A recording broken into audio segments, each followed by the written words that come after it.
लोगों के उन अधिकारों पर बात करने के लिए जो कि सब लोग जानना चाहते हैं। अगर आप जाकर कोई डार्क नेट पर जाकर अगर आप कुछ बेच रहे हो, वो भी साइबर क्राइम है। आपका पैसा बैंक दूसरे अकाउंट में ट्रांसफर करता है, आपके अकाउंट से पैसा निकाल लिया जाता है, ये साइबर क्राइम है। रूल को तोड़ने वाले लोग होते हैं ना, वो हमेशा आपसे 2 कदम आगे चल रहे होते हैं। यंग जनरेशन इजी मनी के पीछे जाता है। कई बार बिना नोटिस दिए पुलिस आपको अरेस्ट नहीं कर सकती। किसी को जेल में डालने से पहले उसको रास्ते बहुत सारे दिए निकलने के। नोटिस नहीं दिया तो इलीगल अरेस्ट है। ये पुलिस के पास एक स्पेशल पावर है। सबूत नहीं है, एविडेंस नहीं है, फिर भी लोग जेल जाते हैं। असत्य से ज्यादा हानिकारक अर्धसत्य होता है। अपराध को होने के लिए 3 चीजों का होना बहुत जरूरी है: नॉलेज, इंटेंशन, प्रिपरेशन। ये जरूरी नहीं कि आप चीटिंग नहीं कर सकते। चीटिंग मतलब 420, सबको इतना ही पता है। एक कोई भी पावरफुल इंसान नीचे वाले की हैसियत को नापता है। देखो, पुलिस वाले किसी पर हाथ उठा सकते हैं, किसी पर नहीं, किसी पर भी नहीं। पुलिस वाले कोई आपके पर्सनल दुश्मन थोड़ी है। पुलिस वाले को जब कानून बताते हो ना, दर्द होता है उसे। पुलिस को फिर भी मारने का राइट नहीं है। पहली बात तो पुलिस को जेल में डालने पावर थोड़ी है। पुलिस कौन है? जेल में डालने की पावर मजिस्ट्रेट साहब को है। अब जिस दिन मैं एफआईआर लॉन्च करवाऊंगा ना, सबके नाम कराऊंगा। सेक्स एजुकेशन की तरफ लोगों का ध्यान है। आप किसी की पर्सनैलिटी पर डेंट दे रहे हो और सोच रहे हो आप रोस्ट कर रहे हो उसे, सही आदमी होगा ना, जेल पहुंचा देगा आपको। और ये सजा उम्र कैद तक की जा सकती है। यहीं से वो इंसान अपने कब्र में कील ठोकना शुरू कर देता है। अच्छा वकील होगा, नॉलेज के साथ आपको निकालना है। पुलिस घुमा घुमा के सवाल पूछती है, तो घुमा घुमा के सवाल पूछती है। मैं फिर बोल रहा हूँ, law is nothing but common sense. तो हम किसी को गलत बोल दें या सही बोल दें, ये शायद डेफिनेशन पूरी नहीं होगी। तो बरी होने के बाद में कहानी खत्म नहीं होती, अभी पिक्चर बाकी है मेरे दोस्त। नमस्कार दोस्तों, मैं आपका कृष्णा शाह। स्वागत है आप सभी का शाह पॉडकास्ट शो में। तो आज हमारे साथ जुड़े हैं वीरेंद्र वर्मा, एक क्रिमिनल लॉयर, जो आज आप सभी को उन सवालों के जवाब देने जा रहे हैं जिन सवालों का आप उत्तर जानना चाहते हैं। आइए मिलते हैं वीरेंद्र वर्मा जी से। नमस्ते जी। नमस्कार आप सभी का, जो आपने मुझे मौका दिया यहाँ पर लोगों के उन अधिकारों पर बात करने के लिए जो कि सब लोग जानना चाहते हैं। क्योंकि मैं सिर्फ क्रिमिनल मुद्दों पर ही बात करता हूं और मेरा यही टॉपिक है कि मैं आपको बता सकूं कि क्या आपके कानूनी अधिकार हैं, जिनको ना जानने की वजह से एक इंसान बड़ी आसानी से जेल पहुंच जाता है और निकलने में पूरे घर तक बिक जाता है उसका। अच्छा, तो अभी हम आपसे सिर्फ लोगों के अधिकार के बारे में बात करेंगे। जी बिल्कुल। तो सबसे पहले तो आता है एक साइबर क्राइम। ये साइबर क्राइम क्या होता है? देखिए, साइबर क्राइम को जानने से पहले आपको ये जानना पड़ेगा कि साइबर क्राइम तो साइबर है, जो भी ऑनलाइन ठगी आपके साथ हो गई। क्राइम वर्ड जो है ना, क्राइम एक अलग है। अगर आप जाकर कोई डार्क नेट पर जाकर अगर आप कुछ बेच रहे हो, वो भी साइबर क्राइम है। अच्छा। साइबर से ही कोई अपराध हो रहा है तो साइबर क्राइम है। आपका शायद सवाल पूछने का मुद्दा ये है कि लोगों के अकाउंट से जो पैसा उड़ जाता है, पैसा निकल जाता है, शायद आप उस मुद्दे पर बात करना चाहते हैं। बिल्कुल बिल्कुल। देखिए, होता क्या है कि आप जब भी किसी की बिना परमिशन के, या फिर आप कुछ ऐसा मान लीजिए डिसऑनेस्टली या फ्रॉडनेटली आपने फ्रॉड तरीके से किसी के अकाउंट से पैसा निकाल लिया बिना उसकी परमिशन से, आपका पैसा बैंक दूसरे अकाउंट में ट्रांसफर करता है। ये चीटिंग नहीं है, ये साइबर फ्रॉड नहीं है। उसको आपने परमिशन दी है, राइट दिए हैं कि मेरा पैसा किसी दूसरे अकाउंट में ट्रांसफर कर दिया जाए। पर जब आपकी बिना परमिशन लिए आपके अकाउंट से पैसा निकाल लिया जाता है और आपको उसकी नॉलेज तक नहीं, और सामने वाले की इंटेंशन क्लियर है कि आपसे पैसा निकालना है। मैं इंटेंशन वर्ड इसलिए बोल रहा हूं, मान लीजिए आपके अकाउंट में किसी के अकाउंट से 2 लाख रुपए आ गया। आपकी इंटेंशन नहीं थी कि उसके अकाउंट से पैसा आपके अकाउंट में आए, पर फिलहाल आ चुका है, तो ये आपने कोई साइबर क्राइम नहीं किया है। ये गलती से भी आ सकता है। पर इसी पैसे को पड़े रहने देना अकाउंट में महीना, 2 महीना, 3 महीना, बाद में उसको इस्तेमाल कर लेना और किसी को इंफॉर्मेशन भी ना देना, यह बताता है कि आपकी इंटेंशन थोड़ी सी इल हो चुकी है, गलत हो चुकी है। और जब आप किसी के अकाउंट से पैसा उड़ाते हो ओटीपी के माध्यम से, कोई भी जरिया हो सकता है, उसकी बिना परमिशन के, यह साइबर क्राइम है। और आजकल यह पीक पर है। रोजाना, मैं रोजाना बोलता हूं, देश में हजारों अरेस्टिंग होती हैं, एफआईआर भी होती है। तो इस साइबर क्राइम से बचने के लिए हमें करना क्या पड़ता है? कैसे हम इससे बच सकते हैं? देखो, जैसे जैसे टेक्नोलॉजी आगे बढ़ेगी ना, जैसे जैसे देश आगे बढ़ेगा, टेक्नोलॉजी बहुत एक बड़ा टूल होता है देश की इकोनॉमी को बढ़ाने का। जब ये चीजें आगे बढ़ेंगी, लोगों का दिमाग और ज्यादा ब्रॉड होता चला जाएगा। बचने के तरीके, कितनी सिक्योरिटीज आप लोगे, वो सिक्योरिटीज भी इनफ नहीं है। क्योंकि जो रूल को तोड़ने वाले लोग होते हैं ना, वो हमेशा आपसे 2 कदम आगे चल रहे होते हैं। जैसे कि सिक्योरिटी आती है, उसका लूप पॉइंट पहले निकल जाता है। तो ये कोई जरूरी नहीं है कैसे आप बचोगे। ये बचाने के लिए अपने देश का कानून बहुत हद तक काम कर रहा है, लोग भी अवेयर हो रहे हैं, बट उसके बावजूद कम नहीं हो रहा, बढ़ता जा रहा है। क्योंकि आजकल की यंग जनरेशन जो है वो देखती नहीं है ये सब चीज़ों को। यंग जनरेशन इजी मनी के पीछे जाता है। जो इजी मनी का ये जो कंसेप्ट है ना, या इजी मनी जो चाहती है, इसकी वजह से लोग और ज्यादा इस तरह के फ्रॉड में घुस जाते हैं। इजी तरीके से मनी, इजी तरीके पैसा कमाना चाहते हैं और ये भूल जाते हैं अरेस्ट हो गए तो कई साल तक जेल में कट सकते हैं। अच्छा जी, ऐसा भी होता है? डायरेक्ट अरेस्ट भी हो सकता है। कई बार बिना नोटिस दिए पुलिस आपको अरेस्ट नहीं कर सकती।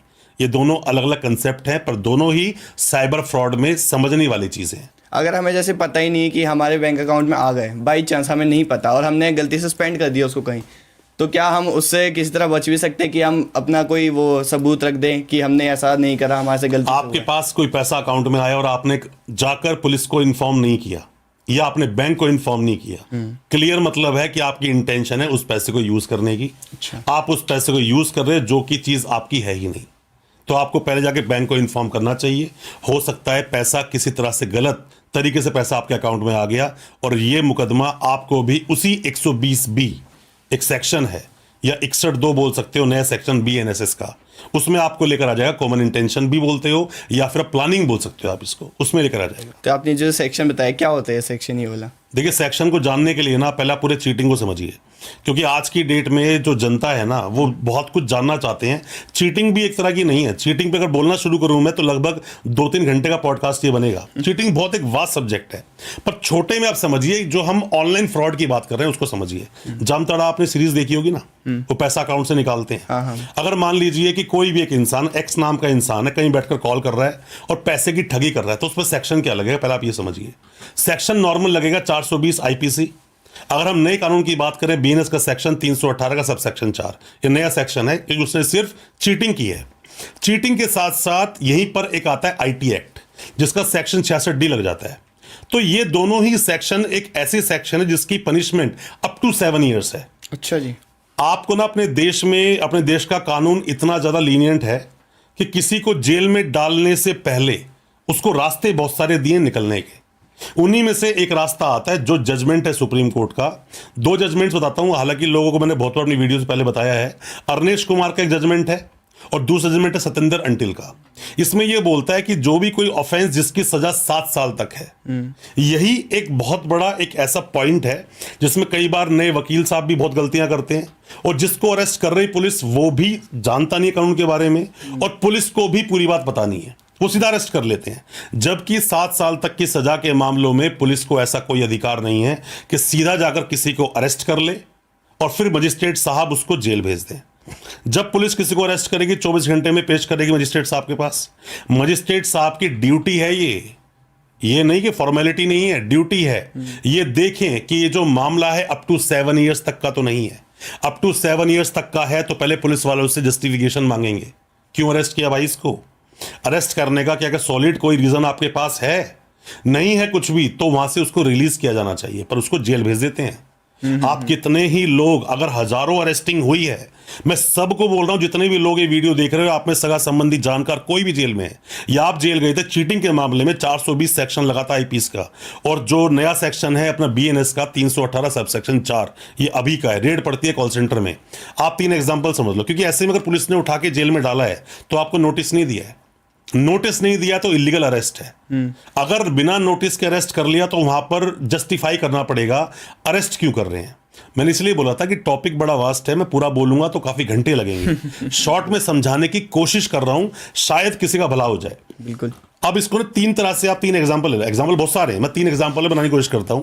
पहला, मान लीजिए कि एक जगह पर रेड करती है पुलिस को इन्फॉर्मेशन मिली। पहली बात तो ये कभी पता नहीं चल सकता, पुलिस बोलती है कि हमारे सूत्रों से इन्फॉर्मेशन मिली, हमारे मुखबिर खास ने इन्फॉर्मेशन दी कि इस जगह पर कुछ लोग बैठकर साइबर फ्रॉड कर रहे हैं, लोगों के साथ ठगी कर रहे हैं। तो ये जो मुखबिर है ना, ये कभी कोर्ट में आता नहीं है और ना पता चलता है मुखबिर था कौन। अच्छा। ये पुलिस के पास एक स्पेशल पावर है। जैसे कि पुलिस से हम ये नहीं पूछ सकते मुखबिर कौन था, उसको सामने लाओ, उसी तरह से एक वकील से ये नहीं पूछ सकते आपने अपने क्लाइंट को एडवाइस क्या दी। अभी मान लो कोई साइबर फ्रॉड है, साइबर फ्रॉडस्टर है आदमी जो साइबर फ्रॉड ही करता है, अब वो मेरी वीडियो को देख रहा है, मैं उसको बोल रहा हूं कि 7 साल तक का मामला 420 बनता है, तो तुझे पुलिस अरेस्ट नहीं कर सकती बिना नोटिस के। तो ये एक पावर मिली है वकील को, जो हमारे कानून ने पावर दी है कि अपने क्लाइंट को वो कोई भी एडवाइस जो कर रहा है उस एडवाइस के हिसाब से उस केस को लड़ेगा। कॉल सेंटर पर रेड करते हैं, जाकर देखते हैं बहुत सारे लोग कॉल कर रहे हैं, अब एक आदमी वहां बैठा हुआ है कैबिन में, मतलब उसका बॉस होगा। पुलिस गई, सबको अरेस्ट कर लिया और जो नंबर्स मिले उन सब पे कॉल भी कर दिया कि भाई यहां पर फ्रॉड हो रहा था, लोग यहां पर ठगी कर रहे थे, आपके साथ ठगी तो नहीं हुई। अब मान लीजिए किसी आदमी को कॉल किया, अभी बात हुई थी कि हम आपको टीवी बेच रहे हैं और टीवी मार्केट में 65,000 का है, हम 50,000 का दे रहे हैं, अभी बात हुई है। एकदम पुलिस आती है, बोलते हैं यहां पर तो फ्रॉड चल रहा था, लोगों के साथ चीटिंग हो रही थी, आपके साथ चीटिंग तो नहीं हुई। तो वो आदमी बोलेगा हाँ मुझे कॉल आया था, शायद ठग रहे थे मेरे को। तो ऐसे में वो उनके गवाह बन जाते हैं। हाँ। अब एक सवाल मैं आपसे पूछता हूं, अब सवाल सभी से है मेरा ये कि मान लीजिए एक आदमी बोलता है किसी भी इंसान के पास से 10, 20, 50 फर्जी मार्कशीटें मिली। मैं फर्जी वर्ड यूज कर रहा हूं कि हो सकता है आगे जाके फर्जी बन जाए, पुलिस तो फर्जी बोलती है उसे। उसके बाद फर्जी मार्कशीटें मिली तो पुलिस ने उठाकर उसको मजिस्ट्रेट के सामने पेश किया और वो जेल चला गया। अब सवाल यह आता है कि वो सारी मार्कशीटें फर्जी थी, पता कैसे चला? क्या उसकी कोई एफएसएल रिपोर्ट मंगाई? क्या यूनिवर्सिटी से कोई डाटा मंगाया? मेरी जेब में 500 का नोट है, मैं 500 नोट दिखाता हूं, क्या कोई बता सकता है वो असली के नकली है? जब तक क्या उसको टेस्टिफाई नहीं किया जाएगा, जब तक उसकी रिपोर्ट नहीं आएगी। तो कॉल सेंटर में वो फर्जीवाड़ा कर रहे थे, पता कैसे चला? कोई सबूत है आपके पास? सबूत नहीं है, एविडेंस नहीं है, फिर भी लोग जेल जाते हैं और लोग जेल में हैं। 41A का नोटिस नहीं मिलता है, जरूरी है नोटिस देना। एक और आपको बात बताता हूं मैं, मान लीजिए कि किसी भी एक्स नाम के बंदे ने आपको 1.5 करोड़ रुपए दिया कि भाई 1.5 करोड़ तू ले ले और तू मेरा बहुत नोन है, मैं तुझसे 1-2 साल बाद ले लूंगा, तू इसको पैसे को यूज कर ले, काम आएगा, अपने बिजनेस में लगा, कुछ बढ़ा के मेरे को दे दियो। या आपने किसी को बोला यार मुझे 20 लाख की जरूरत है, उसने आपको इंटरेस्ट पे दे दिया। या और भी कुछ हो सकता है, वो बोलता है आप पॉडकास्ट बहुत अच्छा कर रहे हो और मैं कुछ पैसा कमाना चाहता हूं तो मैं कुछ इन्वेस्टमेंट करता हूं 10-20 लाख रुपए, आप 20-30 लाख रुपए मतलब ले लो मुझसे, 2-3 लाख एक्स्ट्रा करके दे देना। इन तीनों ही सिनेरियो में कहीं पर भी चीटिंग नहीं है। अगर आपने पैसा वापस नहीं दिया तो इसको ब्रीच ऑफ ट्रस्ट तो बोल सकते हो आप, पर आप इसको चीटिंग नहीं बोल सकते। पर अपने देश में बहुत सारी एफआईआर चीटिंग में होती हैं और वहां पर जब चीटिंग होती है तो वकील साहब भी जस्टिफाई नहीं कर पाते। वो आदमी जाता है, जेल जाता है, सजा काटता है, 2-3-4 महीने बाद हाई कोर्ट जाता है, हाई कोर्ट क्लियर समझ आता है कि हाई कोर्ट देखते ही कि मामला ब्रीच ऑफ ट्रस्ट का है। देखो एक केस की ना मतलब एक कोर्ट में बहुत सारी फाइलें होती हैं, हर केस को डीपली नहीं देखा जाता। ज्यादातर मैं अभी थोड़ी देर पहले आपको बोल रहा था कि असत्य से ज्यादा हानिकारक अर्धसत्य होता है, आधी नॉलेज का होना। पुलिस जहां अरेस्ट नहीं कर सकती, पुलिस अरेस्ट कर रही है, जहां पुलिस को अरेस्ट करना चाहिए वहां पर छोड़ देते हैं। हर तरह की चीजें होती हैं और ये कोई छुपी हुई चीज नहीं है, ये सामने हर चीज है। बस सिर्फ किस लिए है कि लोगों को उसके बारे में जानकारी नहीं है, लोग अवेयर नहीं है। नई नई एज के बच्चे जो केस हमारे पास आते हैं, बहुत सारे केस में देखता हूं, बहुत सारे स्टेट में जाके मैंने केसेस देखे हैं, उम्र कितनी 21-20 साल, 21 साल, 20 साल, 22 साल, 23 साल, वो लोग जेल में है। क्यों जेल में है? कि उन्होंने चीटिंग नहीं की, मतलब उनका 120 में नाम आना तो हो सकता है कि इन लोगों के साथ में मतलब इन्होंने प्लानिंग करके किसी को ठगा, मान सकता हूं। मान लीजिए कि आपका कोई दोस्त मिला, उस दोस्त ने बोला कि यार मैं तो कर्नाटका में रहता हूं, यहां मेरा कोई लिंक ही नहीं है और मुझे पैसे मंगाने, मेरे फादर पैसे डालेंगे, तो आप मुझे अपने अकाउंट डिटेल दे दो, कुछ पैसे आएंगे तो 2-3-5 हज़ार मैं आपको दे दूंगा। आपकी दो चीजें हो सकती हैं, पहला ये कि आपको पैसे मिल रहे हैं, दूसरा ये कि आप किसी की हेल्प कर रहे हो। आपने पैसा लिया, अकाउंट में आया, अकाउंट में 2-3 पेमेंट आई, लगभग 3-4-5 लाख रुपए की। आपने बोला इतनी पेमेंट क्यों आ रही है? आपने बोला कि यहाँ पे जरूरत है ताकि मैं स्टेबल हो जाऊं। उसके बाद वो बंदा गायब, पैसे आपसे वो ले चुका है, वो बंदा गायब। अब कंप्लेंट जब होगी तो वो आपके अकाउंट पे होगी, आपके अकाउंट में कंप्लेंट होगी, पुलिस आपके घर भी पहुंचेगी, जबकि पुलिस आपको अरेस्ट नहीं कर सकती। वही 41A का नोटिस देना पड़ेगा, 7 साल तक का अपराध है ना, 7 साल तक की पनिशमेंट है इसमें। तो यहां पर पुलिस आपके घर पहुंचेगी, हो सकता है आपको सीधा अरेस्ट भी कर ले, जबकि आपने कुछ किया नहीं है। अपराध को होने के लिए 3 चीजों का होना बहुत जरूरी है, नॉलेज, इंटेंशन, प्रिपरेशन। आपको नॉलेज भी नहीं थी कि पैसा ये फ्रॉड का आ रहा है जब पैसा अकाउंट में आया। इंटेंशन आपकी कोई नहीं थी कि ये फर्जीवाड़ा करे और पैसा मेरे अकाउंट में आए। आप उसकी मदद कर रहे थे या पैसे के लालच में आ पाए, पर आपको ये नहीं पता था उसके पीछे पेमेंट आ कैसे रही है। देश का कानून, आपने चीटिंग फॉर्जरी की बात की, इसलिए डिटेल में आपको बता रहा हूं मैं ये बातें कि चीटिंग के लिए भी सुप्रीम कोर्ट, हाई कोर्ट ने कई बार ये बातें बोली हैं कि किसी भी इंसान की फ्रॉम द वेरी मतलब फर्स्ट डे या बिल्कुल शुरुआत में जब पहली बात होनी शुरू हुई, अगर उसकी इंटेंशन चीटिंग करने की थी तो ही चीटिंग है, वरना नहीं है। 2 बिजनेसमैन आपस में डीलिंग कर रहे हैं, अब डीलिंग करते करते एक आदमी ने बिजनेस आज शुरू किया और बहुत सारी पेमेंट का लेन देन हो गया, डेढ़ 2 3 5 साल के बाद में कुछ पेमेंटें फंस गई, पेमेंटें नहीं आ रही है, दूसरा आदमी गया, उसने कंप्लेंट लिखवा दी कि मेरा चीटिंग कर दी, पैसा नहीं दे रहा, ये नहीं कर रहा, वो नहीं कर रहा। तो शुरू से काम धंधा करते आ रहे हो आप लोग, ये चीटिंग कैसे हो सकती है? ब्रीच ऑफ ट्रस्ट हो सकता है, मानता हूं, ये चीटिंग नहीं हो सकती। बिल्कुल। पर ये केस फिर भी दर्ज होते हैं चीटिंग में, बहुत सारे केस आते हैं, लोग जेल में पड़े इस केस को लेकर। आप दिल्ली रेस क्लब का एक केस है, 2024 का आप केस है, इसके अंदर उसमें भी इसको बड़ा क्लियर बताया गया है कि आप क्या तो चीटिंग है और क्या ब्रीच ऑफ ट्रस्ट है। तो ये बातें जब भी आप किसी वकील के पास जाते हो, आप पर कोई भी केस कभी भी होता है चीटिंग का, उस केस की एक एक लाइन को समझना बहुत जरूरी है। दो ही बातें बार बार बोल रहा हूं, एक फ्रॉड तरीके से पैसा ले लेना और डिसऑनेस्ट तरीके से पैसा ले लेना। पैसा ही नहीं, कोई चीज ले लेना, डायमंड ले लेना, कोई चीज ले लेना, कोई चीज आपने डिलीवर कर दी, कैमरे डिलीवर कर दिए, वो ले लेना। कोई भी चीज अगर दो चीजों में आ रही है ना, तो ही वो चीटिंग है, वरना चीटिंग नहीं बनेगा। वो लोगों को नहीं पता है। कमेटी डालते हैं लोग, कमेटी चलती है ना लोकल में, पैसा डालते, पैसा लेते हैं, लास्ट में उसने पैसा उसको वापस नहीं दिया, हो जाते चीटिंग का केस दर्ज करा देते हैं। चीटिंग कैसे हुई? ब्रीच ऑफ ट्रस्ट है। तो यही एक चीज है कि लोग, नई जनरेशन खामखा फ्रॉड में पड़ जाती है। अकाउंट ही दिया था पर वो आज उस केस का हिस्सा बन जाते हैं। जो असलियत में कर रहे हैं वो तो कहीं और जाके बैठे हैं, बहुत पैसा उनके पास। जो मोहरे बने ना, जिनके अकाउंट में पैसा आया और वो पैसा वाया वाया होकर कहीं का कहीं पहुंच जाता है, पता भी नहीं चलता।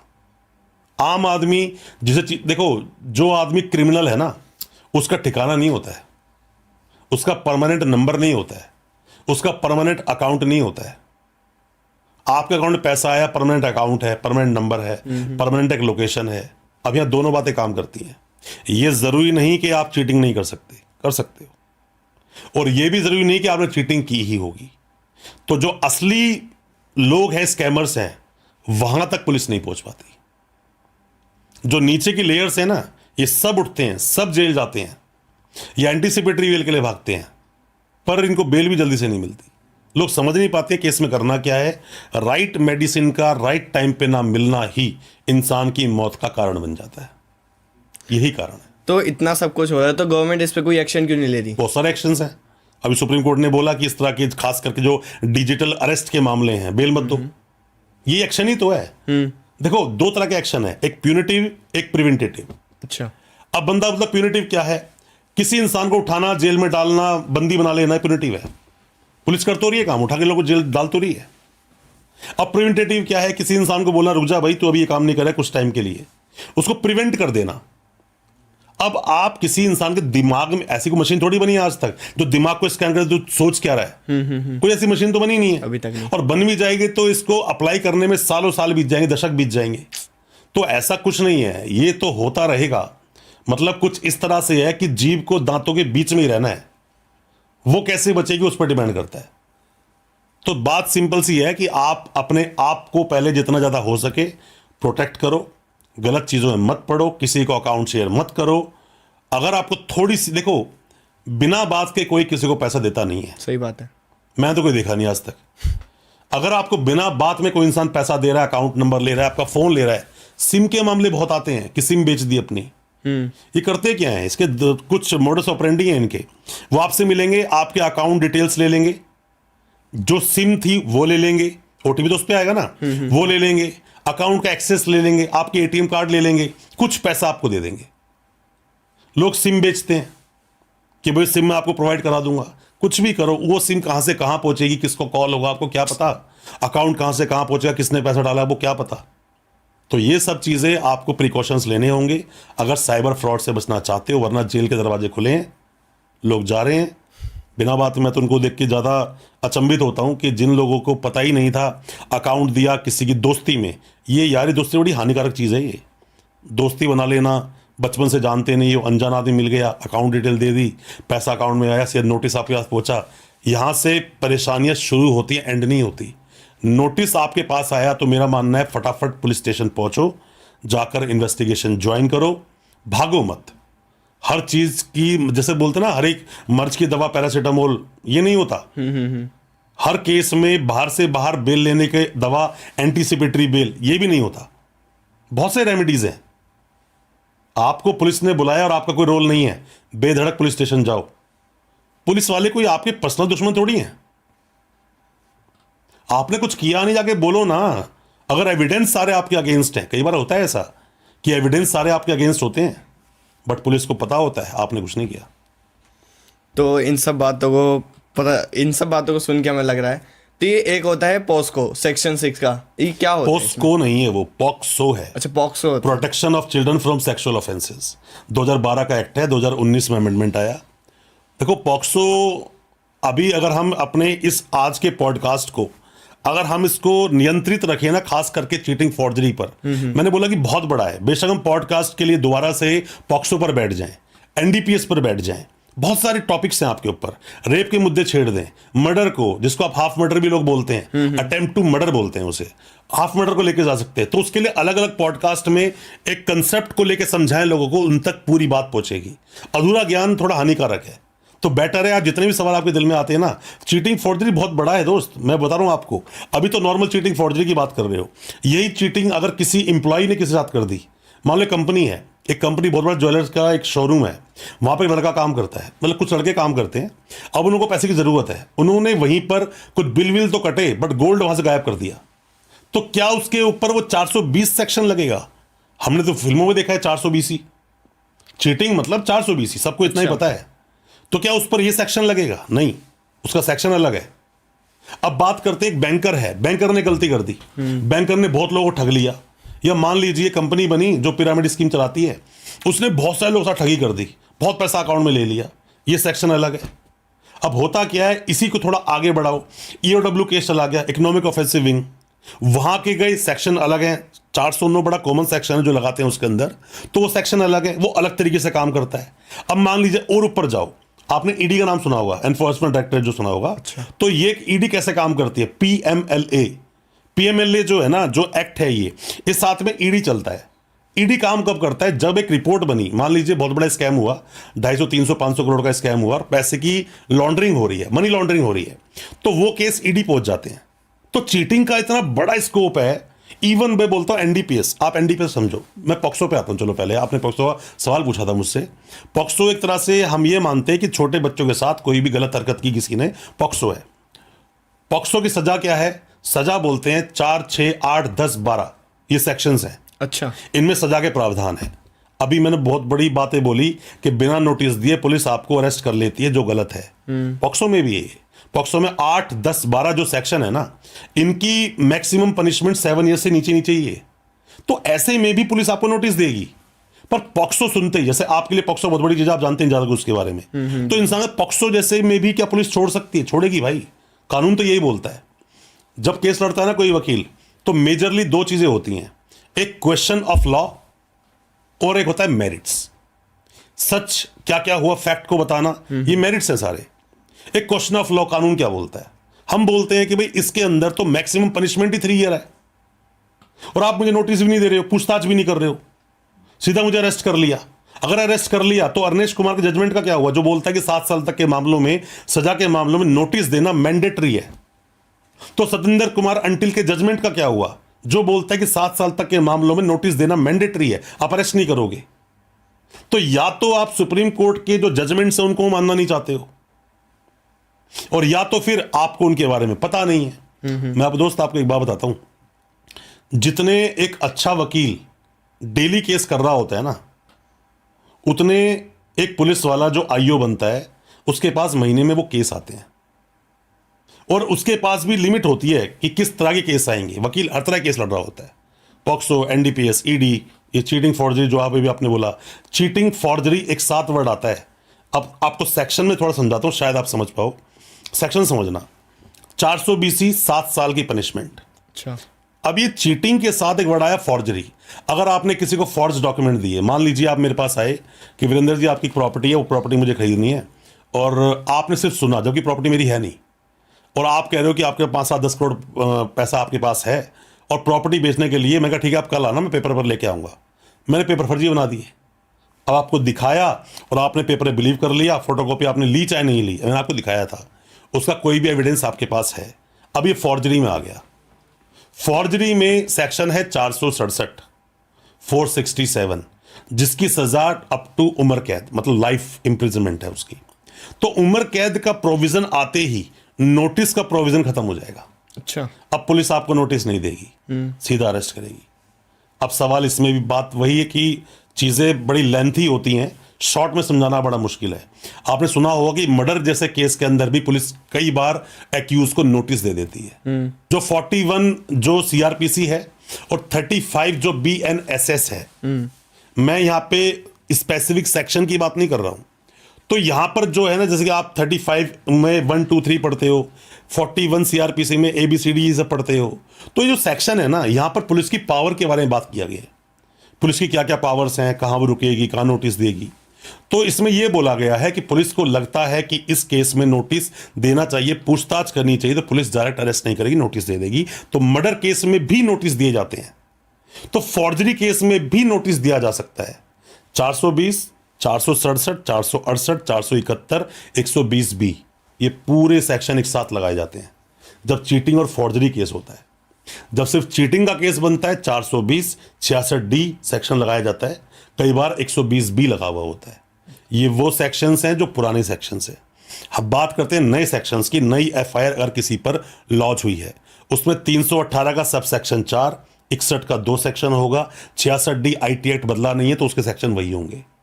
अब कोई चीटिंग फॉर्जरी दोनों है तो उसमें 318, इसके ना एक्चुअली 1 2 3 4 पार्ट लिखे हुए हैं सारे। अच्छा। तो 318, 336, 338, 61, तो ये सब सेक्शंस लगाए जाते हैं। ये कॉम्बो वही बन गया चीटिंग फॉर्जरी का।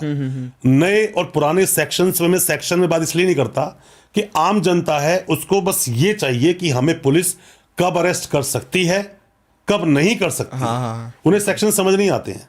जिस पर FIR हुई होगी ना, वो मेरे सेक्शन को समझ गया होगा फटाफट से कि मुझ पर ही सेक्शन लगा हुआ है। तो इसीलिए सेक्शंस में जब हम समझाते हैं, हम एक आम जनता की बात कर रहे हैं कि वो कहां फंसता है, कहां नहीं फंसता। तो सेक्शन में पढ़ाने से अच्छा किताबें पढ़ो, अपने केस के रिलेटेड केस लॉज पढ़ो, तो आपको आसानी समझ आएगा ब्रीच ऑफ ट्रस्ट क्या है, चीटिंग क्या है, फॉर्जरी क्या है, ये सब आपको समझना पड़ेगा। तो लोग कहते हैं कि हम लोग जो 18 साल से नीचे के होते हैं, अंडर एज, तो वो लोग जेल नहीं जा सकते अगर वो कुछ भी करते हैं, चाहे मर्डर हो या हाफ मर्डर। नहीं, ऐसा नहीं है। ऐसा नहीं है। ऐसा नहीं है। लोग कहते हैं कि हम 18 से एक्ट है, जुवेनाइल जस्टिस है। अच्छा। जो बच्चों के लिए होता है ना, 18 साल से कम जो आपकी एज है, जुवेनाइल जस्टिस इसीलिए बना है। तो उनके लिए भी कोई जेल होता है? बिल्कुल होता है ना, बच्चों का जेल होता है। अच्छा। होता है, अलग से कोर्ट होती है। अच्छा। देखिए है क्या चीज कि अपने देश में, मैं फिर बोल रहा हूं कि देश में जो अपराध होते हैं ना, जितनी ज्यादा पावर पुलिस को है आपको अरेस्ट करने के लिए, उतनी ज्यादा रेमेडीज भी हैं कि आप उससे निकल सकते हो। बट उस निकलने के रास्ते आपको पता होने चाहिए ना। इस बिल्डिंग में हम बैठे हुए हैं, हो सकता है 4 रास्ते और हो, पर मुझे तो एक ही पता है ना, तो मैं वहीं से निकलूंगा। अब जिसको नॉलेज है वो 4 से निकल सकता है। यही सब कुछ है क्वेश्चन। मतलब कानून क्या बोलता है। जब पुलिस वाला, देखो पुलिस वाले में खास बात होती है, जब पुलिस वाला किसी को भी पकड़ता है, किससे पूछता है ना, मान लो रोक लिया आपको, तो रोकते ही ये बोलता है नाम क्या है तेरा, या कहां से आया है, क्या करता है, ये क्यों पूछ रहा है। वो आपको भांपता है, वो आपको पहले देखता है कि कितने पानी में है, कहीं ऐसा तो नहीं कि ये बंदा खुद ही किसी पोजीशन पे मैंने इसको रोक लिया। आप उसको बोलते हो कि उसने आपको रोक लिया कहीं रास्ते में, कहता यहां से कहां से आ रहा है, क्या करता है, आपने बोला मैं एडवोकेट हूं, कहां, उसने बोला इस कोर्ट में प्रैक्टिस करता हूं, तो वो आप करके बात करेगा। यही पे एक आदमी बोलता क्या करते हो, मैं पूरी फैक्ट्री में काम करता हूं। आप टोन देखना उसका। दोस्त होता क्या है ना, जब एक, मैं सबको एक बात एग्जाम्पल समझाता हूं। अजगर जब किसी को खाने के लिए जब सोचता है ना, तो पहले जब चारों तरफ उसके घूमता है ना, तो उसको जो जानवर होता है उसको बड़ा अच्छा लग रहा होता है कि ये कुछ नहीं करेगा, जबकि उसका वो साइज नाप रहा होता है कि क्या मैं इसको निकल सकता हूं। हकीकत है ये। अच्छा। पहले साइज नापता है, क्या मैं उसको निकल सकता हूं, और जब वो पूरा उसको शिकंजे में ले लेता है तो उसको निकल जाता है। उसी तरह से एक कोई भी पावरफुल इंसान नीचे वाले की हैसियत को नापता है कि मैं इससे किस तरह से बात कर सकता हूं। पुलिस वाले थाने में अक्सर इस हैसियत को नाप लेते हैं, और इस हैसियत को नापने के बाद आपसे बात की जाती है कैसे बात करनी है। तो आपको नॉलेज होना बहुत जरूरी है। आपको नॉलेज नहीं है, आप ठीकरा किसी और पर फोड़ो, इसका कोई जस्टिफिकेशन नहीं है। आपको अपने देश के कानून के बारे में पता होना चाहिए। आप नहीं जानते हो, गलती आपकी है। अच्छा, तो क्या जो पुलिस वाले होते हैं वो क्या किसी पे भी हाथ उठा सकते हैं, या किसी समय भी किसी भी आम जनता को मार सकती है? देखो पुलिस वाले किसी पर हाथ उठा सकते हैं, किसी पर नहीं, किसी पर भी नहीं। अच्छा जी। पुलिस को ऐसे कोई पावर नहीं दी गई कि पुलिस किसी को पकड़ो, मारना पीटना शुरू कर दे। पर पुलिस तो उठा के ले जाती है जेल में कि भाई छोटे मोटे केस में भी उठा के ले अभी जाती जब है। से फिर सोशल मीडिया बड़ा एक्टिव हुआ है ना, तब से हाँ। लोगों को अपने अधिकार पता चल गए हैं। देखो मैं आपको एक बात बताता हूँ, होता क्या है कि कोई भी इंसान जिसके पास पावर है ना, वो उस पावर का यूज करता है, पावर को एक्सरसाइज कर रहा है बहुत सालों से। अपने देश में ना जमींदारी सिस्टम खत्म हुआ था, राजा वाला सिस्टम खत्म हुआ ना। तो जब ये खत्म हुआ सिस्टम, तो वो जमींदारी सिस्टम जो था, राजा सिस्टम जो था, उन्हें बड़ी दिक्कत हुई, तकलीफ हुई कि हमारे हाथ से तो ये छूट जाएंगी। कानून वही था पहले, कानून चीजें बदल गई। जब एक इंसान से उसकी पावर को आप छीनते हो ना, उसको दर्द होता है। पुलिस वाले को जब कानून बताते हो ना, दर्द होता है उसे। वो कहता तो अच्छा मुझे बताएगा, वो डायलॉग मैं भूल गया फिल्म का, बोलता है अच्छा हमको सिखा रिया है, वो बोलता है ना। तो उसी की तरह से कुछ है। आप जब पुलिस को कानून समझाते हो तो उसको दुख होता है, दर्द होता है, उसकी ईगो हर्ट हो जाती है। समझदार इंसान, अब यही पुलिस में आप ऊंचे दर्जे पे जाओ, मतलब अच्छी पोजीशन जो पुलिस वाला बैठा है, जो अपर रैंक का एक अधिकारी है, उसको बताओ, वो सुनेगा आपकी बात को। क्यों? पढ़ा लिखा समझदार है, उनको ट्रेनिंग इस बात की दी गई है। एक आदमी को ट्रेनिंग दी गई है लोगों को पकड़ना कैसे, जेल कैसे भेजना है, मारना पीटना कैसे है। एक को ट्रेनिंग दी गई है कि आप लोगों से तहजीब से बात करोगे, आपको पूरा वो एरिया चलाना है। तो ट्रेनिंग कैसी दी जा रही है, ये बहुत मैटर करती है दोस्त। अच्छा, तो मतलब ऐसा कोई वो नहीं है, कोई लॉ नहीं कानून में कहीं भी नहीं लिखा कि पुलिस हाथ उठा सकती है किसी पे, किसी को नहीं मार सकती। तो हम उन पे केस भी तो कर सकते हैं अगर वो हम पे। कर सकते हो, करते हैं लोग, कर सकते हैं लोग, करते हैं। अब मान लो पुलिस ने आपको पकड़ा, आपने कोई बड़ा अपराध कर दिया, पुलिस ने आपको रोका, भाई रुक रुक रुक, और आप सूरज छोड़ा जाते हो, क्यों रुको भाई, तू क्या कर लेगा, ये और वो है, तब भी पुलिस से आपको नहीं मारेगी। पुलिस आपको हाथ पकड़ती है, उल्टा आप हाथ झटकते हो, पुलिस वालों को मार देते हो, तो पुलिस आपको मारेगी, छोड़ेगी थोड़ी। यहां पर क्या होता है, एक्शन का रिएक्शन होता है। पुलिस को फिर भी मारने का राइट नहीं है। आप सुनते हो 3rd डिग्री दी, मैं तो आज भी देखता हूं, देख के हैरान हूं कि कई सारी रील्स देखता हूं, कई सारी वीडियोस में आता है कि एक बंदा कोई पुलिस स्टेशन, पुलिस उसको लेके आ रही है और लंगड़ाता हुआ बंदा बाहर निकल रहा है। अपने देश के कानून में क्लियर है, जैसी पुलिस किसी को अरेस्ट करेगी तो मेडिकल कराएगी उसका। मेडिकल बोलता है कहीं चोट नहीं लगी उसको, कुछ नहीं है उसके साथ में, पर जब वो निकला पुलिस चौकी से, लंगड़ा के क्यों निकल रहा है वो? कुछ तो हुआ है, हो सकता है कोई चूहा काट गया उसको, ऐसा तो नहीं होता ना, वो कुछ और ही होता है साथ में उसके। पर वहां पर भी वकील साहब की गलती है, उनको देखना चाहिए कि पहले मेडिकल हुआ था, अगर नहीं हुआ था तो गलती आपकी है, आप कानून को नहीं जानते। देखो ऐसा होता है कि जब कभी आपके साथ कोई अपराध हो जाए ना, आपके साथ कोई अपराध हो जाए, जितना जल्दी हो सके पुलिस स्टेशन पहुंच जाओ। आपसे कोई अपराध हो गया, अनजाने में कैसे भी हो गया, जितना जल्दी हो सके वकील साहब के पास पहुंच जाओ। होता क्या है इसमें, वकील आपको वो रेमेडीज बताएगा कि अरेस्ट तो तू हो जाएगा, पर कम से कम तेरे साथ ज्यादती नहीं होगी। कोई भी इंसान पुलिस स्टेशन जाने से नहीं डरता, पुलिस स्टेशन में जाने के बाद जो एक्शन होते हैं उससे डरता है। तो उन चीजों को रोकने के लिए आपको अपने अधिकार पता होने चाहिए। आपको नहीं पता तो आप कोई वकील साहब को हायर करो। जब आप बीमार पड़ते हो ना, डॉक्टर को हायर करते हो ना, तो जो चीज आपको नहीं पता उसके लिए आपको सामने हायर करना पड़ेगा, ताकि वो आपको उस चीज से निकाल सके। अच्छा, तो मतलब ऐसा कोई लॉ नहीं है कि अगर पुलिस वाले किसी पे भी हाथ उठा सकते हैं? ऐसा नहीं होता। तो किसी को जेल में भी नहीं डाल सकते बिना किसी नोटिस के? पहली बात तो पुलिस को जेल में डालने पावर थोड़ी है। पुलिस कौन है? पर पुलिस तो मैंने देखा लोगों के चालान भी काटने लग जाती है। दोस्त देखो, ये फोटो अधूरा खींच के सवाल है भेज ना। दिया। देखो, अधूरे सवाल का आंसर पूरा नहीं हो सकता, या तो हम सवाल को पूरा करें। ये पुलिस किसी को भी उठाकर जेल में डाल देती है? पुलिस जेल में नहीं डालती। जेल में डालने की पावर मजिस्ट्रेट साहब को है। पुलिस की पावर है किसी इंसान को पकड़ना, अरेस्ट करना, 24 घंटे के अंदर अंदर मजिस्ट्रेट साहब के सामने पेश कर देना। अब पेश करने के बाद वो मजिस्ट्रेट साहब डिसाइड करेंगे कि तूने अपराध किया कि नहीं किया। मैंने बहुत सारे केसों में ऐसे देखा है कि मान लीजिए किसी इंसान ने पैसा ट्रांसफर किया बॉम्बे से, जिसके अकाउंट में ट्रांसफर किया वो रहता है गुजरात में। जो बॉम्बे पैसा ट्रांसफर हुआ वो बेसिकली रहने वाला दिल्ली का था। वो वहां से दिल्ली आया, पुलिस से साठगांठ की, केस दर्ज करा दिया। अब यहां पर होता है ज्यूरिसडिक्शन सामने आता है, क्षेत्र जहां अपराध हुआ एफआईआर वहीं होगी, जहां आप रहते हो वहां नहीं होगी। मैंने ये भी केस देखे हैं कि लोगों ने अपनी पावर का मिसयूज करके एफआईआर कहीं और लॉन्च करा दी, और वकील साहब ने ये मुद्दा उठाया ही नहीं। केस नॉर्मल लेन देन का था, लेन देन था, मान लो कि आपका मेरा लेन देन है, आपने मुझसे कुछ पैसे लिए, आपके अकाउंट डाल दिए। एक दिन इमीडिएट पैसे की जरूरत पड़ी, आपका यूपीआई नहीं चल रहा, आपने बोला मेरी मदर के अकाउंट डाल दो, मैंने उसमें डाल दिए। कुछ दिन बीते, आपको बोला कि यार मेरी वाइफ को कुछ पैसे की जरूरत है, आप उनके अकाउंट में वीजा डाल दो, मैंने उनको डाल दिया। अब आपके भाई ने मैसेज किया कि मेरे भाई की तबीयत खराब है कुछ दिन के, तो मैं आपसे बात करूंगा काम धाम की, आप मुझसे बात करना। अब जिस दिन मैं एफआईआर लॉन्च करवाऊंगा ना, सबके नाम कराऊंगा। जबकि मेरा लेन देन तो आपसे है। वो दिखाया कैसे कि मुझसे फ्रॉड इसकी मदर ने भी किया, इसकी वाइफ ने भी किया, इसके वाइफ भाई ने भी किया, और वो एफआईआर लॉन्च हो जाएगी और पुलिस एक्टिव हो जाएगी चारों को अरेस्ट करने के लिए। सामने वाले के इंटेंशन को देखा जाता है, उसने एक्शन कैसे किया। पर वही बात, सेम चीज, कानून का पता ना होना, और सब लोग फंसते हैं और फंसते चले जाते हैं और चीजें चेन ये बड़ी से बड़ी होती चली जाती है। तो लोगों को कानून के बारे में मतलब अभी अच्छे से ज्ञान नहीं है पूरा कि क्या है। दोस्त, अपने ये जो कानून का समंदर है ना, बहुत ही ज़्यादा बड़ा, बहुत ज़्यादा विशाल है। पर मैं आपको ये बोलूंगा कि अपने देश में हमें जो एजुकेशन मिलती है ना, सेक्स एजुकेशन की तरफ लोगों का ध्यान है, बिल्कुल, पर अपने देश के कानून की तरफ लोगों का ध्यान नहीं है। बिल्कुल भी नहीं है। हमें ये तो सिखाया गया कि मौलिक अधिकार क्या है, पढ़ाया गया क्लास में, हमें ये नहीं पढ़ाया गया कि मौलिक ड्यूटीज क्या है। फंडामेंटल राइट्स हैं, फंडामेंटल ड्यूटीज भी तो हैं। बिल्कुल, किसी इंसान का सोशल मीडिया पे आकर किसी को गालियां देना, ये आप बोलते हो अभिव्यक्ति की आजादी, राइट टू स्पीक बोलते हैं ना।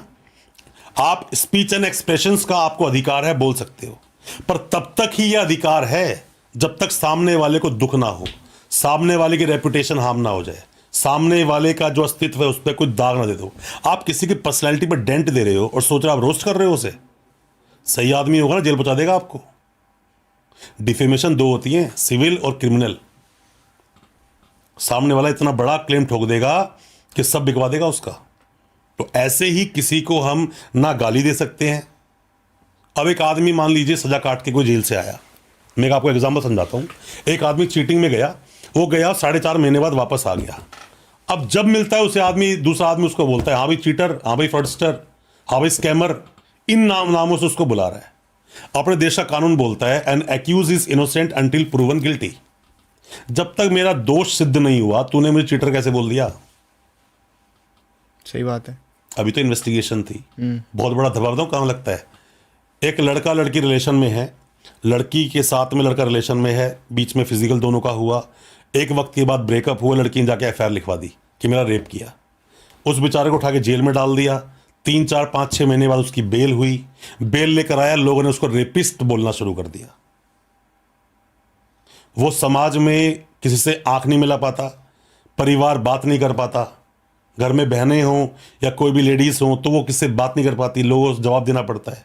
आप रेपिस्ट उसे तब तक रेपिस्ट नहीं बोल सकते जब तक वो केस डिसाइड ना हो जाए, या एक्यूटल होगा या कन्विक्शन होगा। ये आपके मेरे हाथ में तो है नहीं, जज साहब डिसाइड करेंगे। पर पहले ऐसे किसी को वर्ड बोल देना, उसको डिफेम कर रहे हो आप।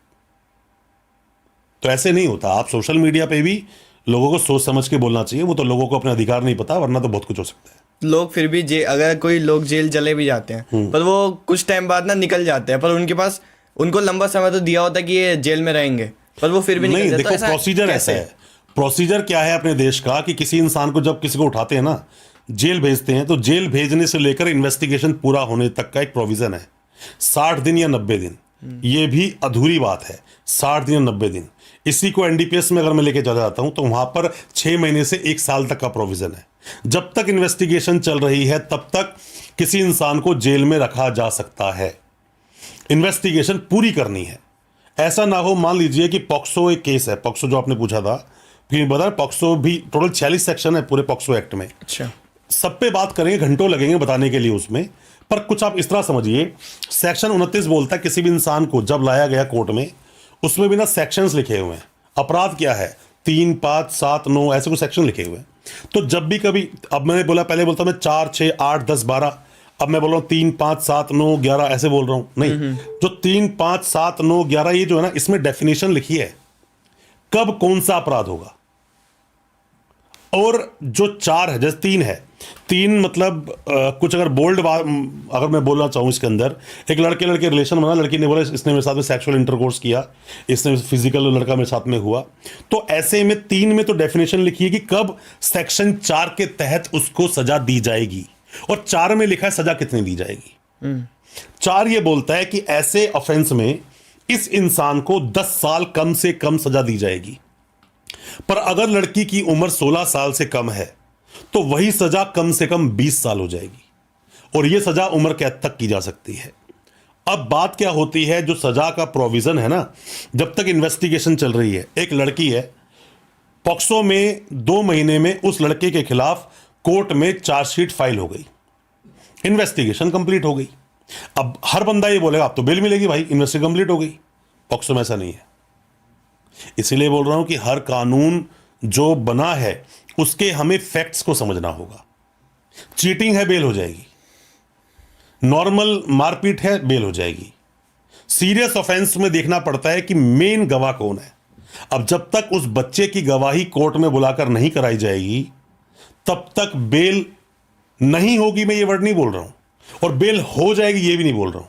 ये डिपेंड करता है केस टू केस। लड़की ने जब बयान दिए, पहले एफआईआर कटी, कंप्लेंट दी होगी, फिर 164 के बयान हुए जो मजिस्ट्रेट साहब के सामने हुए, और तीसरे बयान होते हैं कोर्ट में जब सवाल जवाब करते हैं वकील साहब। ये 3 गवाहियां होती हैं। तो ये पूरा एक प्रोसीजर है। इस प्रोसीजर को समझने के लिए वक्त चाहिए, पर ऐसे में चार्जशीट लगते ही बेल होगी, ये अधूरा सत्य है। कई बार अब आप बोलते हो कि सर चार्जशीट का वेट करें, नहीं, आज अरेस्ट किया कल बेल लगाओ ना। मना किसने किया है भाई? एक इंसान बोलता है कि इस इंसान ने आके मुझे गोली मारी, आपने मुझे गोली मारी। मैं बोलता हूं एक डेट कोई भी आप मान लो कि भाई 1 जनवरी 2026 में दोपहर लगभग 2 बजे 2:10 पे इस आदमी ने मुझे गोली मारी जो कि छूते हुए निकल गई। लगेगी तो ही 307 बनेगा, जरूरी नहीं 109 बोलते हैं नया कानून बीएनएस को। लगेगी तो ही लगेगा 109, ये जरूरी नहीं है। मारने की इंटेंशन, अटेम्प्ट टू मर्डर बोलते हैं इसको, जो आप हाफ मर्डर बोलते हो। कई जगह आप यूपी में बिहार में हाफ मर्डर बोल देते हैं, अटेम्प्ट टू मर्डर बोलते हैं इसे। अब आप बोलते हो, आप आगे दिखाते हो, सर मैं तो पार्टी करने गोवा गया हुआ था, 31 को 1 को 2 में था ही नहीं दिल्ली में, तो मैं गोली कैसे मारी? तो ये जो प्ली ऑफ एलिबाई है ना, मतलब मैं वहां था ही नहीं। अब लोग बोलते हैं इन्वेस्टिगेशन होगी तो बेल होगी। अरे इन्वेस्टिगेशन क्यों करवानी जब मैं था ही नहीं वहां पर? तो डिफेंस लो और बेल लो।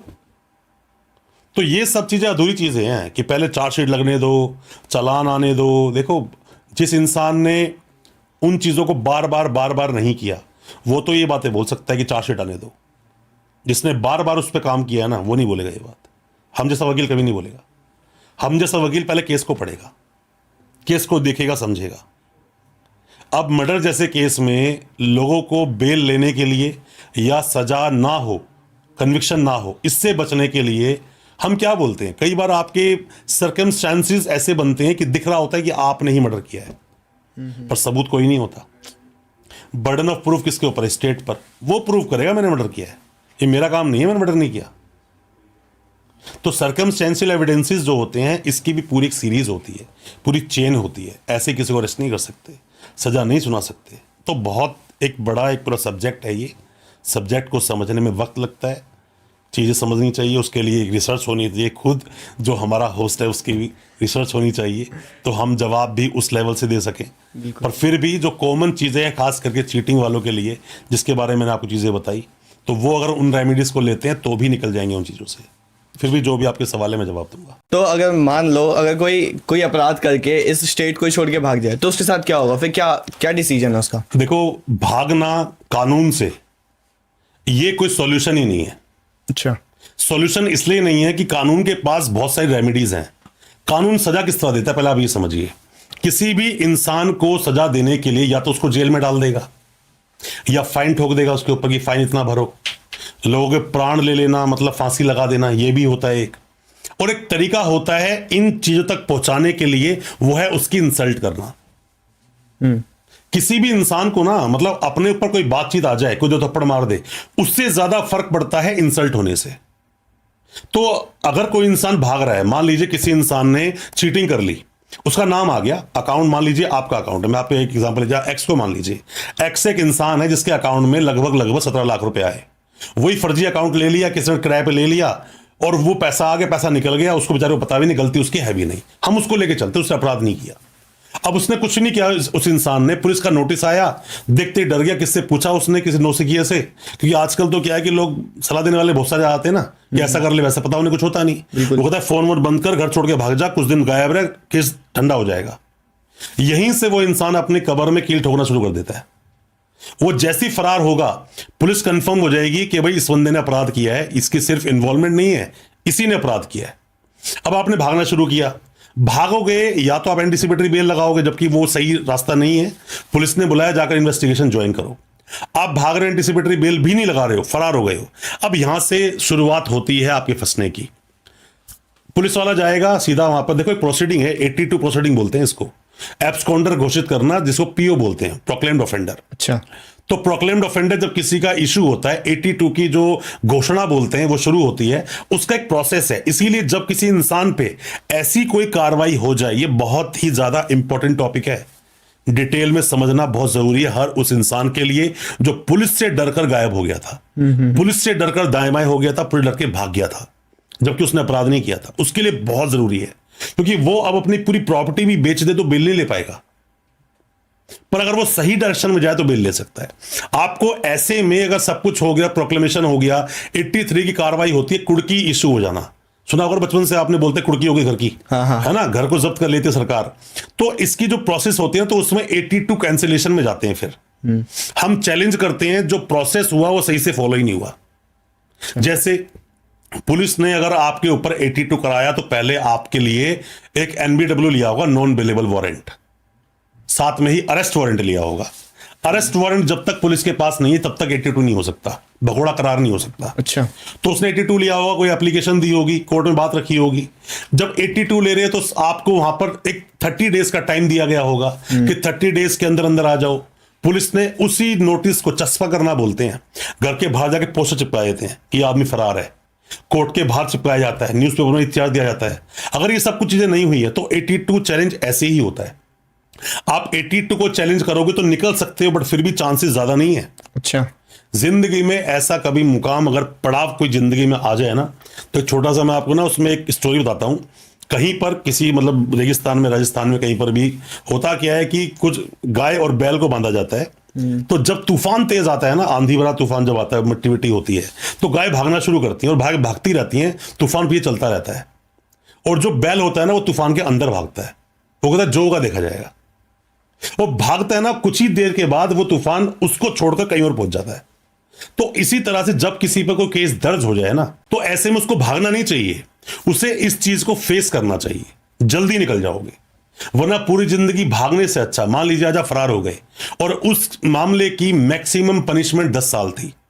10 साल तो मैक्सिमम है, कम मिलेगी सजा आपको 7 साल, 6 साल, 5 साल मिल सकती है। और आप भाग गए, परमानेंट जिंदगी भर के लिए भागना शुरू कर दिया। पूरी जिंदगी दुख में काटने से अच्छा है वो 10 साल को पकड़ लो, वो भी ढंग का वकील होगा, 2-4 साल में आपको बाहर ले आएगा। तो पूरी जिंदगी बर्बाद नहीं करनी चाहिए। मैं सभी को बोलता हूं, एक छोटे से केस के लिए पूरी जिंदगी के लिए फरार हो जाओ, ये गलत है। फेस करना चाहिए अच्छे वकील के साथ, अच्छा वकील होगा, नॉलेज के साथ आपको निकाल लाएगा। अच्छा, तो हमने बहुत जगह एक वर्ड सुना है, रिमांड। रिमांड क्या है, क्या होता है रिमांड? देखो, रिमांड ना वैसे बहुत तरह का होता है। अच्छा। कि रिमांड अब यहाँ पे डिपेंड करता है कि आपको पीसी रिमांड दिया या जुडिशियल रिमांड दिया, या फिर आप ऐसा मान लीजिए कि ऐसा मैंने सुना है दूसरे स्टेट्स में जाकर वो बोलते हैं रिमांड पे भेजा है। रिमांड कौन सा रिमांड? अब हम क्या बोलते हैं दिल्ली में जो कॉमन लैंग्वेज बोली जाती है कि judicial custody, police custody. Remand का मतलब पूछताछ है, रिमांड का मतलब मारपीट नहीं है। बचपन से फिल्मों में देखा हमने, जहां भी कुछ सुना यही सुना कि मैं मारना पीटना मतलब रिमांड है, पुलिस रिमांड पे लेगी आपको। ये तो मतलब होता है। पुलिस आपको कस्टडी में लेकर भी, जब मजिस्ट्रेट साहब ने बोला कि 7 दिन की पुलिस कस्टडी दे रहे हैं इसको, पुलिस हिरासत बोलते हैं इसको, रिमांड पे लेकर मारना पीटना, बर्फ पे लिटाना, सिल्ले पे लिटाना, है ना, उल्टा लटका देना, मारना पीटना, ये सब किसी भी कानून किताब में परमिसेबल नहीं है। ये सिर्फ दिखाया जाता सोशल मीडिया पे। दिखाया नहीं जाता, होता भी था। अच्छा। ये होता भी था पहले। उसी के ऊपर सुप्रीम कोर्ट ने बार बार जजमेंट्स दिए कि ये नहीं हो सकता।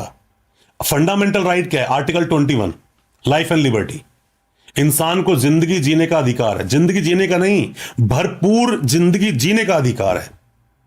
कोई इंसान आपको थप्पड़ मारता है अगर, तो थप्पड़ मारने का मतलब इंसल्ट कर देना।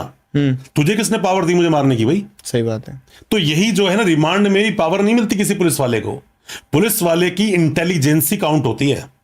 वो बिठाते हैं और बोलते हैं, मान लो 2 लोग हैं, 2 लोगों ने फ्रॉड किया, तो एक को कहीं उठाएंगे, एक को यहां बिठाएंगे। बोलेंगे भाई वो वाई बंदा तो बोल रहा है कि भाई टोटल पेमेंट जितनी है तेरे अकाउंट में आई। कहते नहीं सर मेरे तो कोई अकाउंट ही नहीं था। पर वो तो बोल रहा है, नहीं सर मेरे अकाउंट में नहीं, उसके अकाउंट पेमेंट आई है पूरी। तो यहां से खुलना शुरू होता है। पर जब तुमने कॉल किया तो धमकी तूने दी थी। कह सर मैंने बात की थी, धमकी उसने दी थी। तो यहां से ना दूसरा आदमी टूटना शुरू होता है। इसको बोलते हैं पुलिस की इंटेलिजेंसी। पुलिस घुमा घुमा के सवाल पूछती है, तो घुमा घुमा के सवाल पूछती है, एक नहीं बार बार सवाल पूछती है। अभी अब सवाल आता है, एक आपने मूवी देखी, सलमान खान की मूवी थी एक, तो उसमें बोलता है कि सोना नहीं, सोना नहीं मार देंगे, ये लोग बोलता है ना कि रात को सोने नहीं देते उसको। हाँ। तो रात को सोने ना देना ये भी फंडामेंटल राइट का वायलेशन है। आपको प्रॉपर नींद मिलनी चाहिए। इंसान पुलिस की कस्टडी में होगा, पर इसका मतलब ये नहीं उसके जानवरों की तरह ट्रीट किया जाए, ये मतलब नहीं है किसी चीज का। देखो ऐसा होता है, जब कोई हमारे बहुत सारे मामले ऐसे बड़े बड़े आते हैं, एनआईए के मामले आते हैं, तो उन मामलों में देखा जाता है कि लोग, वो टेररिस्ट हैं, वो टूटेंगे ही नहीं ऐसे, उनसे उगलवा नहीं सकते आप। तो वहां पर जो पुलिस एक्शन कर रही है ना, वो भी लीगल नहीं है, पर पुलिस अगर वो ना करे तो पुलवा नहीं पाएगी। तो हर जगह पुलिस ही गलत है, ये बोलना पूरी तरह से कथन गलत है। पुलिस ऐसी ड्यूटी करती है कि वो प्यार से बात करे। जो आदमी जा रहा है बाहर, किसी ने चेन छीन ली, उसको रोक के बोल रहा है क्या आपने उसकी चेन छीनी थी, ऐसा थोड़ी बोलेगी पुलिस। फिर बाद वो थप्पड़ मारे खिंचा के, हाँ भाई चेन छीन भाग रहा है, तब सब बकेगा वो। तो आप जैसे होते हो ना, इंसान को जैसा काम दिया नेचर ने, जैसा काम दिया हमारे देश के कानून ने जिस इंसान को, वो इंसान उस पर्सनैलिटी को निभा रहा होता है। सही मायने में बोले, हम सब के सब जितने भी कलाकार हैं अपने अपने रोल को सही तरह से निभाने की कोशिश कर रहे हैं। सिर्फ पुलिस अपना काम कर रही है, अपराधी अपना काम कर रहा है, वकील अपना काम कर रहा है, जज अपना काम कर रहा है, जल्लाद अपना काम कर रहा है। तो हम किसी को गलत बोल दें या सही बोल दें, ये शायद डेफिनेशन पूरी नहीं होगी। तो आपने जैसा भी कहा कि किसी को मारना भी अपराध है, कोई किसी के पास राइट नहीं है हमें मारने का, कोई नहीं मार सकता। पर स्कूल में देखा जाता है, स्कूल में टीचरें हाथ उठा देती अब नहीं उठाते, पहले होता था, मैं भी बहुत पढ़ा हूं स्कूल में, टीचर मारते तो वो थे। भी क्या गलत है फिर? वो तो गलत नहीं, अब तो कोई होता भी नहीं है ना, अब नहीं मारता कोई, अच्छा, पहले मारते थे। पर आज भी काफी स्कूलों में से देखो मारते सरकारी तो गलत स्कूल है, देखो मारते गलत है। एक बात समझो आप, किसी भी इंसान की वेलबींग के लिए मारना गलत थोड़ी है। एक फादर अपने बेटे को मारता है, क्या वो उसको जान से मारना चाहता है? नहीं। क्या वो उसको चोट पहुंचाना चाहता है? नहीं, वो उसके सही के लिए मार रहा है। टीचर ने किसी बच्चे को एक थप्पड़ मारा, वो बहुत शरारती है, नहीं मान रहा, गुस्से में आकर उसने मार दिया, वो गलत है। सही के लिए उसको मारा कि थप्पड़ मारू, समझेगा, अगली बार गलती नहीं करेगा, वो सही है। मैं फिर बोल रहा हूं, law is nothing but common sense. आजकल तो बड़ा पंगा है ना, एक बच्चे को किसी टीचर ने उसको डम्बेल बोल दिया, उसको बोल दिया कि भाई तू गधा है, कुछ बोल दिया, जाके बच्चे ने घर बोल दिया, उसके मां बाप लड़ने पहुंच जाते हैं। आजकल तो सिस्टम ये है। हम स्कूल में पिटते थे खूब ढंग से, बेहोश हो जाया करते थे, मैंने देखा अपने सामने बच्चों को पिटते हुए, तो भी घर नहीं पहुंचती थी बात। क्यों? वो पहले टीचर क्या करता, पहले जमाने में पहले हमसे बोलता, बेटा जा और बढ़िया डंडी ढूंढ के लाइयो, आज सबको इनको सूतना है। हाँ। वो डंडी आके पहले हम ही पिटते थे, ऐसा होता था पहले। आपकी एज अभी कम है तो आपने शायद वो जमाना नहीं देखा, हमने वो जमाना देखा है। तो इसीलिए वो जो मारते थे उस वक्त भी, तो वो उस वक्त तो राइट ठीक था। आज के जमाने में राइट ही खत्म हो गया। आज तो बाप अपने बेटे को नहीं मार पाता ढंग से, तो मारना तो है ही नहीं ना कहीं पर भी, आप किसी को मार नहीं सकते। हम सबको, सबके फंडामेंटल राइट इक्वल है, जिसका गारंटर सुप्रीम कोर्ट है।